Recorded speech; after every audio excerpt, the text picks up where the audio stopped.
The film starts with a clip showing Santiago Muñez playing football as a child in Mexico.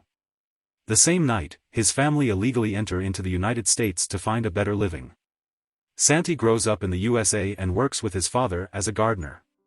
At night he works as a busboy in a Chinese restaurant. He also plays football for a small local team called AJFC. He goes to play a match one day after his work with his father, where he is forced to use a pair of cardboard pieces as shin guards as he cannot afford any. He saves his money and hides it in his shoes every night to purchase a football kit. The next day, while playing football, he is noticed by Glenn Foy, an ex-Newcastle player, scout and car mechanic. Glenn tells Santi that on the next match day, he will call an agent who was in US to set up a meeting with the Newcastle manager. The agent, Barry Rankin, does not turn up and lies that he is in a meeting. Later, Glenn himself calls the Newcastle boss and convinces him to give Santiago a trial. Glenn then tells Santiago that, if he can get to England, he will be allowed a tryout with Newcastle United. Santiago would like nothing more in the world than to join the club. However, he does not have sufficient funds, so he decides to save up some more money and use it along with his hidden stash. He returns home one afternoon, however, to find that his father has stolen his money hidden in the shoes, and used it to purchase a new Chevy truck, so they can have their own gardening business and not work for another business. When Santiago confronts his father, he explains that, this is how things get better. This is how you measure a man's life, to him. Santiago suddenly shouts at him, "It's your life," and sulks in his room. His grandmother, who is an even bigger football fan than him, sells off part of her jewelry and buys a ticket for Santi to travel from Los Angeles to Mexico City by train and catch the plane to London from there. Since he is an illegal immigrant, he couldn't travel from Los Angeles to London. On arrival in England, Glenn warmly welcomes Santi to his house and arranges for a trial. Santi completely messes up his first trial and is rejected by the manager. Glenn then manages to convince the manager that Santi was nervous and jet-lagged. Glenn requested for a month's trial, which is accepted. At the same time, Newcastle signs Gavin Harris. Santi successfully passes the medical test by lying about his asthma condition, and meets the club's nurse Roz Harmison. One night, Santi and teammate Jamie go clubbing and bump into Roz.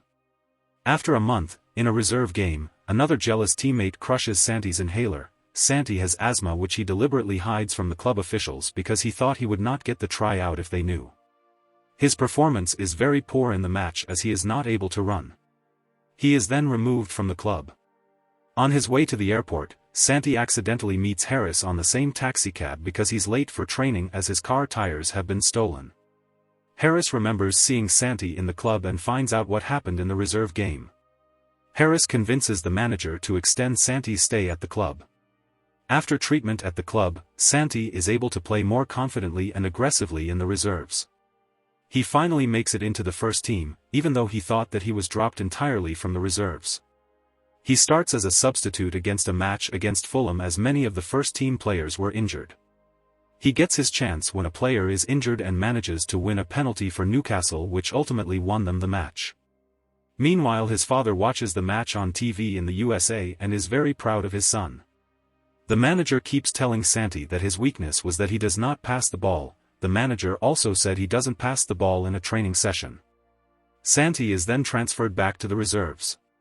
Santi, thinking he won't be able to stay long at the club, goes to St. James Park to feel how it is to play on the pitch. The manager tells him to get off the pitch and that he could get the feeling when he played in Newcastle's final game against Liverpool. In the training session before the match, Santi's father dies of heart attack. Santi is completely demoralized and heartbroken, though his father always criticized him. He decides to stay and play for the team in the final match rather than go back. Also, his friend Jamie tore a ligament in his leg and was told by Roz, who is now Santi's girlfriend, that Jamie would never play football again. In the match against Liverpool, Newcastle takes the lead first thanks to a goal from Harris. Before halftime, Liverpool makes a comeback with 2 goals, one from Igor Biscan and one from Milan Barros. In the dying minutes before injury time, Santi assists Harris in scoring the equalizer by finally passing the ball to him and correcting his major drawback in football. In the dying minutes of the injury time, Harris is tripped. Harris decides to make Santi take the final free kick. Santi scores with a beautiful free kick swinging away from the Liverpool goalkeeper. After the game ends 3-2 to Newcastle, Glenn runs down the stands and gives his mobile saying that Santi's grandmother had called. She is very happy and proud and congratulates her grandson. She also adds that his father did watch his first match. Roz then blows kisses to him. The film ends with Santiago shedding tears of joy while embracing his realized dream. Thanks for watching and subscribe for more.